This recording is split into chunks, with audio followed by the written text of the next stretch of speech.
The story of the 3 Calenders, sons of kings, and of 5 ladies of Baghdad. In the reign of the Caliph Harun al-Rashid, there lived at Baghdad a porter who, in spite of his humble calling, was an intelligent and sensible man. One morning he was sitting in his usual place with his basket before him, waiting to be hired, when a tall young lady, covered with a long muslin veil, came up to him and said, "Pick up your basket and follow me."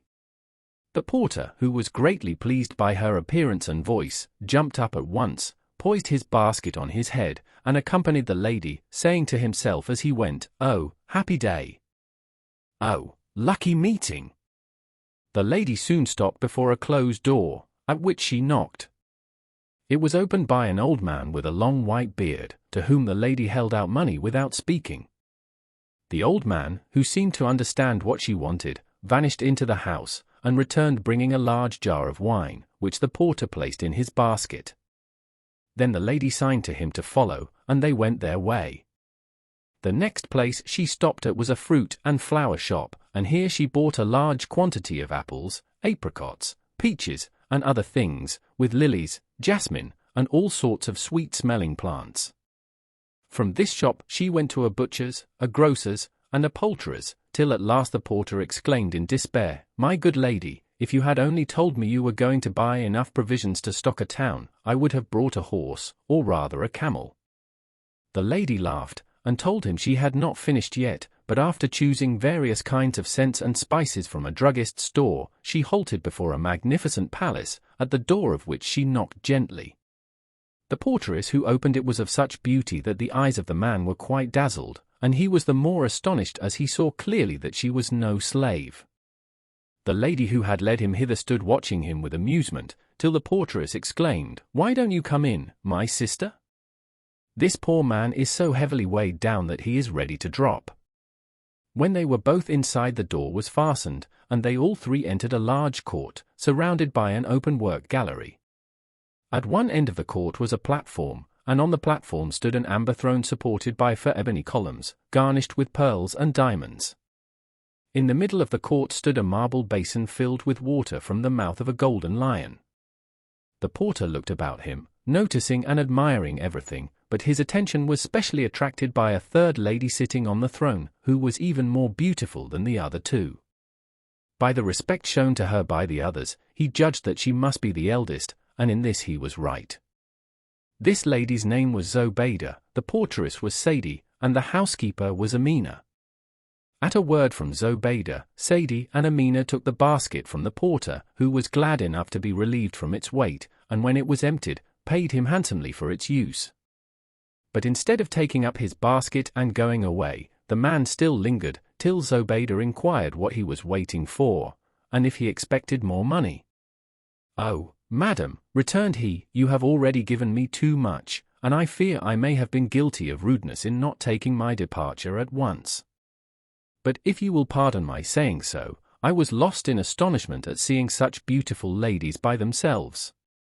A company of women without men is, however, as dull as a company of men without women." And after telling some stories to prove his point, he ended by entreating them to let him stay and make a 4th at their dinner.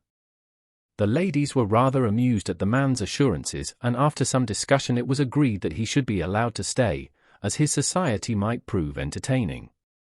"But listen, friend," said Zobayda, "if we grant your request, it is only on condition that you behave with the utmost politeness, and that you keep the secret of our way of living, which chance has revealed to you." Then they all sat down to table, which had been covered by Amina with the dishes she had bought.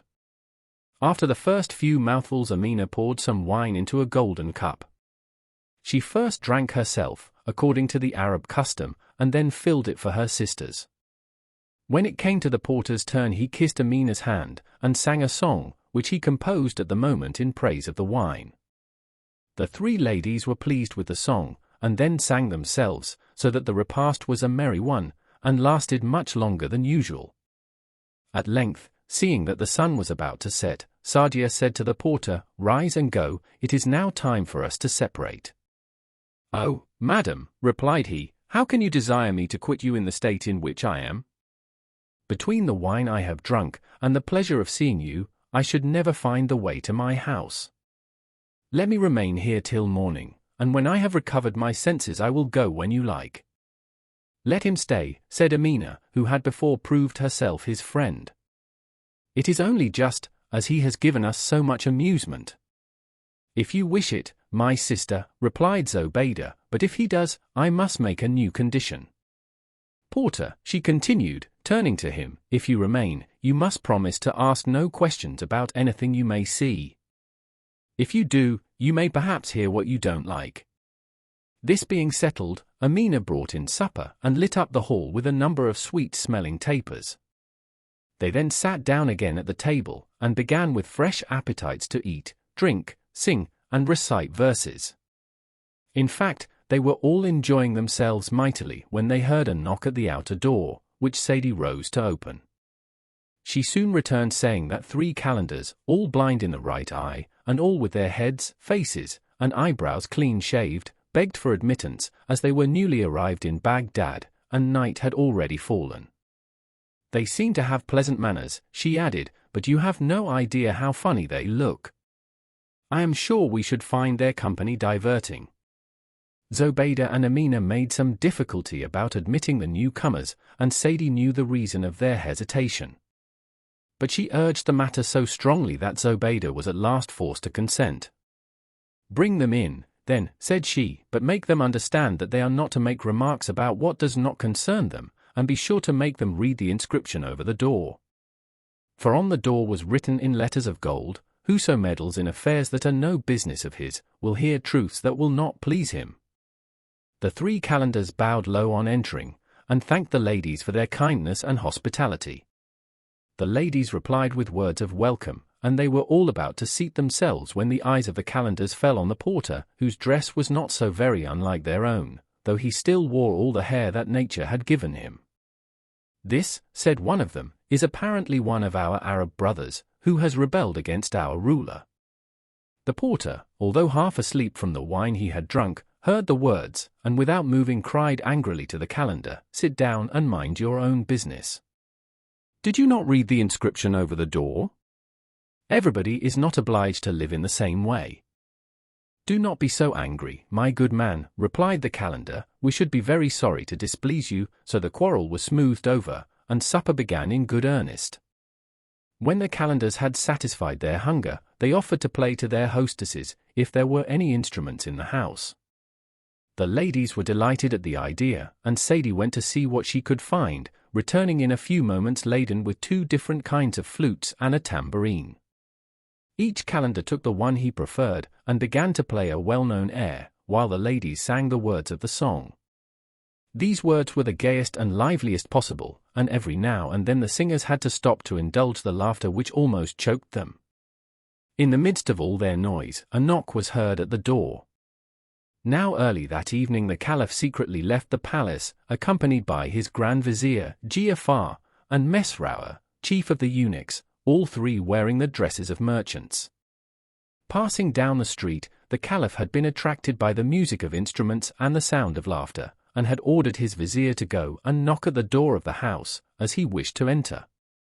The vizier replied that the ladies who lived there seemed to be entertaining their friends, and he thought his master would do well not to intrude on them, but the Caliph had taken it into his head to see for himself, and insisted on being obeyed.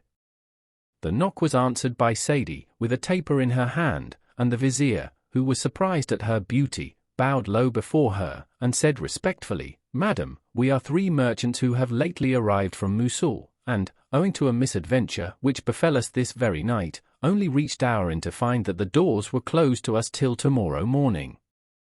Not knowing what to do, we wandered in the streets till we happened to pass your house, when, seeing lights and hearing the sound of voices, we resolved to ask you to give us shelter till the dawn. If you will grant us this favor, we will, with your permission, do all in our power to help you spend the time pleasantly. Sadie answered the merchant that she must first consult her sisters, and after having talked over the matter with them, she returned to tell him that he and his 2 friends would be welcome to join their company. They entered and bowed politely to the ladies and their guests. Then Zobeida, as the mistress, came forward and said gravely, You are welcome here, but I hope you will allow me to beg one thing of you. Have as many eyes as you like, but no tongues, and ask no questions about anything you see, however strange it may appear to you." "Madam," returned the vizier, "you shall be obeyed. We have quite enough to please and interest us without troubling ourselves about that with which we have no concern." Then they all sat down and drank to the health of the newcomers. While the vizier, Giafar, was talking to the ladies, the caliph was occupied in wondering who they could be, and why the 3 calenders had each lost his right eye. He was burning to inquire the reason of it all, but was silenced by Zobeida's request, so he tried to rouse himself and to take his part in the conversation, which was very lively, the subject of discussion being the many different sorts of pleasures that there were in the world.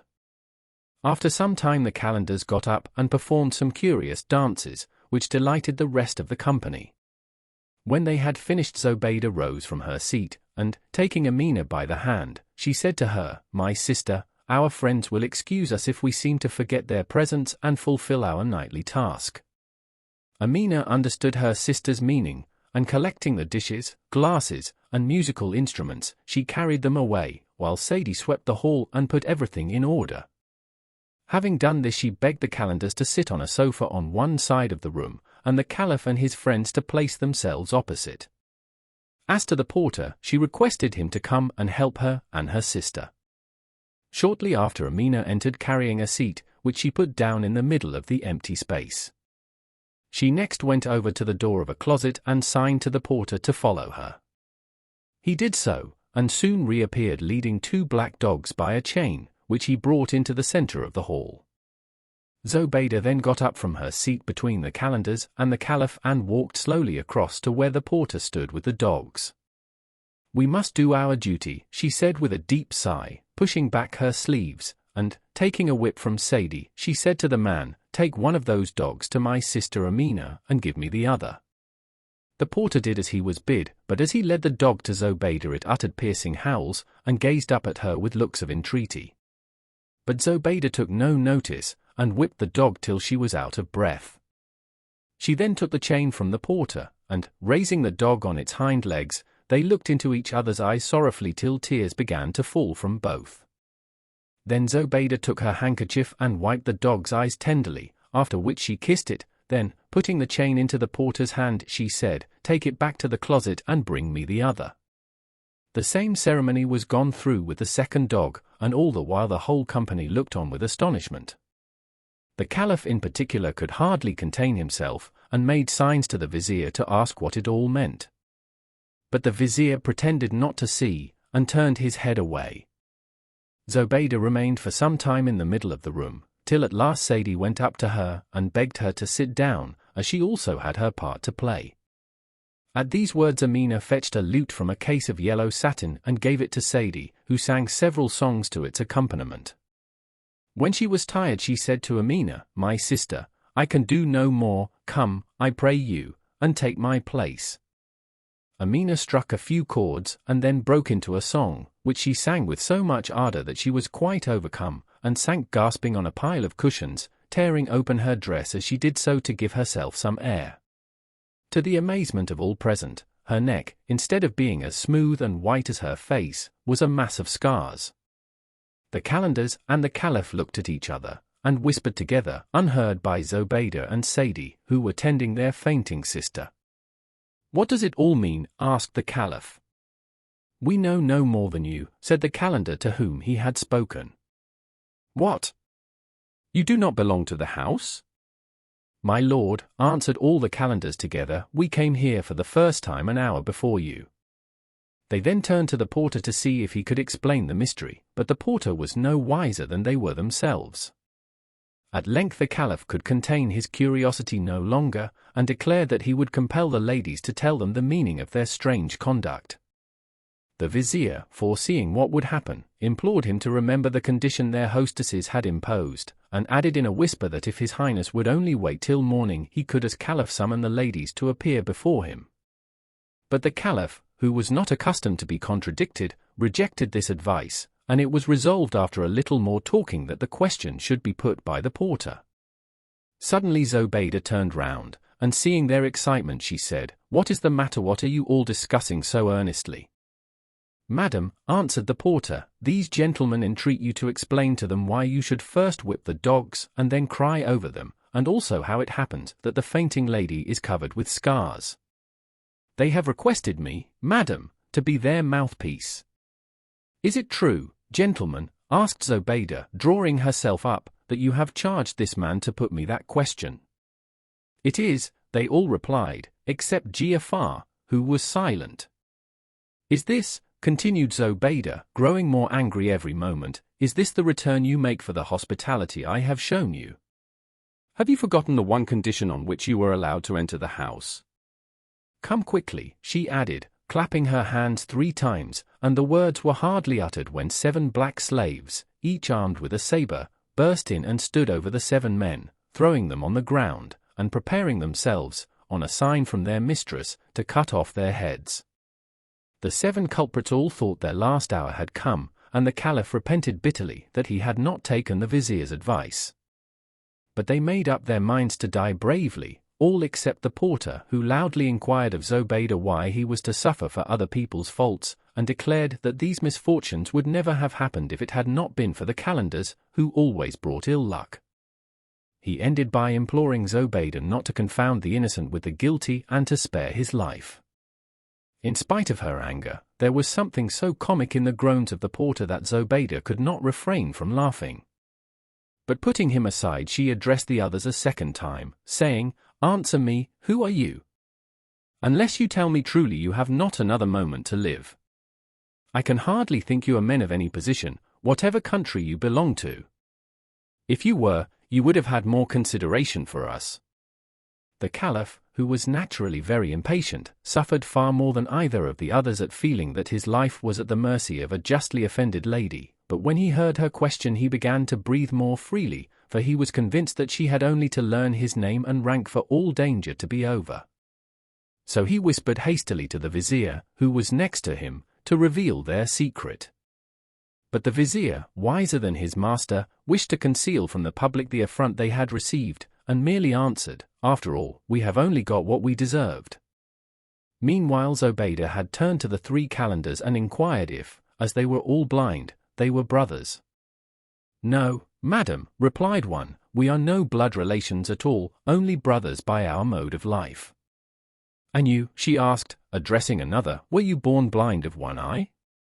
"No, madam," returned he, "I became blind through a most surprising adventure, such as probably has never happened to anybody. After that I shaved my head and eyebrows, and put on the dress in which you see me now." Zobeide put the same question to the other 2 Calenders, and received the same answer. "But," added the third, "it may interest you, madam, to know that we are not men of low birth, but are all 3 sons of kings, and of kings, too, whom the world holds in high esteem." At these words Zobeide's anger cooled down, and she turned to her slaves and said, "You can give them a little more liberty, but do not leave the hall. Those that will tell us their histories and their reasons for coming here shall be allowed to leave unhurt. Those who refuse," and she paused, but in a moment the porter, who understood that he had only to relate his story to set himself free from this terrible danger, immediately broke in. "Madam, you know already how I came here, and what I have to say will soon be told. Your sister found me this morning in the place where I always stand waiting to be hired. She bade me follow her to various shops, and when my basket was quite full, we returned to this house, when you had the goodness to permit me to remain, for which I shall be eternally grateful. That is my story." He looked anxiously to Zobeide, who nodded her head and said, "You can go, and take care we never meet again."